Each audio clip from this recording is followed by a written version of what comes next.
سلام و درود خدمت همه عزیزانی که چنل آموزشکده رو دنبال میکنن. امروز اومدیم بهتون آموزش بدیم چطور مشکل ناسازگاری بازی یا برنامه‌های مختلف رو توی انواع گوشی‌ها رفع کنید. خب ابتدا وارد تنظیمات میشیم. سپس روی گزینه درباره گوشی کلیک میکنیم و حالا روی قسمتی که دورش خط کشیدیم 7 بار سری و پشت سر هم کلیک میکنیم و بعد از اون چنین چیزی روی صفحه میاد.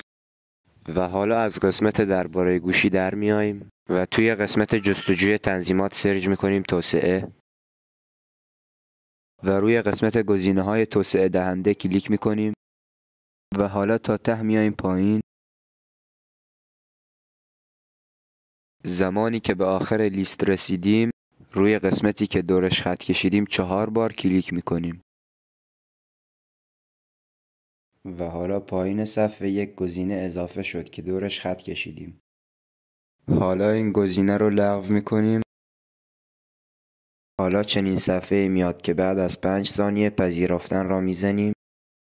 حالا که این قسمت غیر فعال شد مشکل ناسازگاری بازی و برنامه ها هم حل شد. بریم که تستشون کنیم. خب آقا الان میبینیم اون چیزایی که قبلا نمیشد نصب کرد و ناسازگار بودن الان خیلی راحت نصب میشن. خب عزیزان اگه این ویدیو به دردتون خورد اون رو لایک و چنل خودتون یعنی چنل آموزشکده رو سابسکرایب کنید. تا یه ویدیوی دیگه خدا نگهدار.